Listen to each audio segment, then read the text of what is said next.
dito? Ano? Pag-aling mong sabungan, magbubukat ka ng rep, tapos maghahanap ka ng pagkain? Pero kung naman pinagsasabi ko, ano problema mo? Pero yung pinagsasabong mo, paano ba naman naibigay mo sa mga anak ko para makatulong sa pag-aaral nila, di ba? Kakarating ko lang, Diyos ko po, putak ka na naman ng putak. Bahala kayo sa buhay nyo. Wow! Reset. Ate, alam mo ba, kasi natin tayo lang. Hindi nga, okay lang.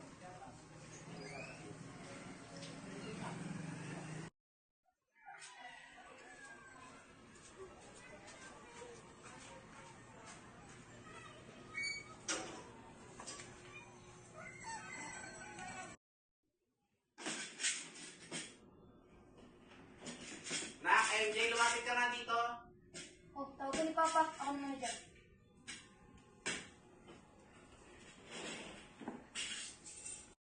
Pa, ano po yan? Ano po yan? Nakabaon mo, anak. Papa, ano po si Ate Bon? Wala po siyang pera.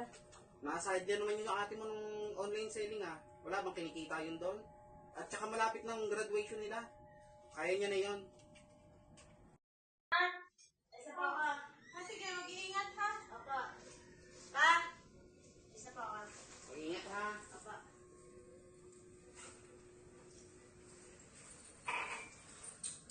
Napakawalang modo talaga. Hindi man lang nagpapaalam.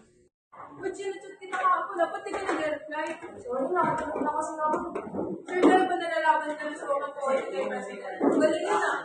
Oo, mukha ba? Tingnan mo sa akin man. Iba yung line sa akin. Kaya ko yan. Oh, walang systematic show. Alam mo talaga, manalo siya. Ano? Tala pa sa aking spot.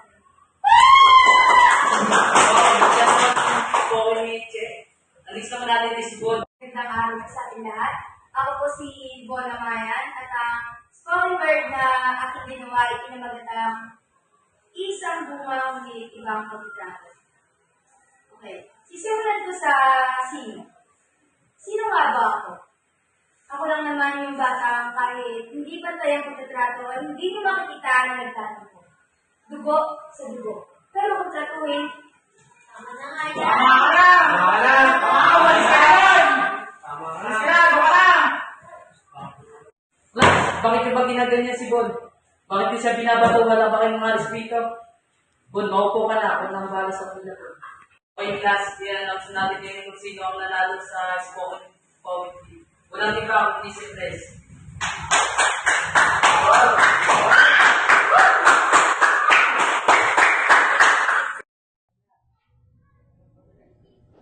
Graduation na naman ako bukas ah. Pupunta ka ba?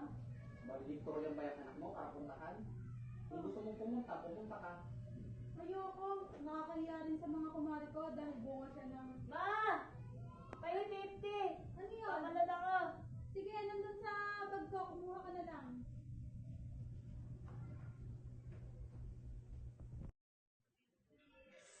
O bakit hindi ka pa nakaayos, Bon? Hindi ka ba pupunta sa graduation mo?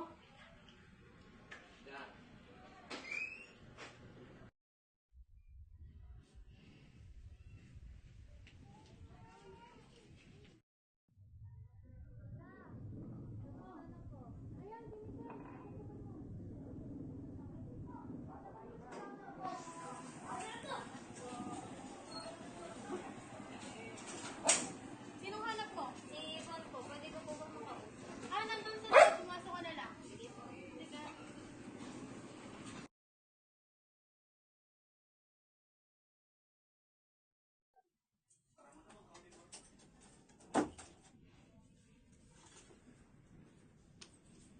Bon! Bon! Uy, Bon, ba't di ka pumunta ng graduation mo? Bon! Bon! Bala ka nga.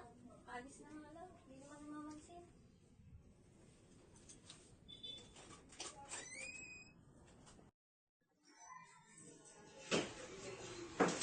Uy, pa! Happy birthday! Mukha ko hawakan! Hindi mo na napapansin kung bakit magkaibang trato sa inyo ng kapatid mo? Tama na! Sige na! Pigilan mo ako? Kasi ampun ka lang! Ampun ka lang! Ano nangyari dito, ha? Napakagulo at sobrang ingay. Parang mawala kayong kapitbahay, ha? Sabayan na. Pa, ikaw MJ, alam mo ba yun? Kaya pala ma eh. Kaya pala ganito kayo sa akin ni Papa dahil bunga lang ako ng pananamantala sa'yo. Pa, itong gift ko? Pa, hindi ko yung pinulot. Binili ko yan. Pinagtrabahuan ko para sa'yo. Pero ano ginawa mo pa? Tinapon mo lang. Di mo nga man lang na-appreciate eh. Ikaw ma, ni minsan ba tinanong mo kung okay lang ako? Kung okay pa ba yung panganay mo ma? Ano graduation day ko? Kaya hindi ako umattend, alam niyo ba? Oh, ano sasumbat mo lahat ha? Ma, kaya lang naman ako hindi umattend doon. Dahil narinig ko kayo ni Papa. Nag-uusap ko sa kwarto. Alam mo ba ang sabi mo? Bakit mo ako pupuntahan? Ako ma, bakit mo ako pupuntahan? Isa lang naman ako bunga ng isang rapist na tatay ko. Ngayon alam ko na kung bakit kayo ganito sa akin. Ako ma, patakbo na ako ma. Patakbo na ako!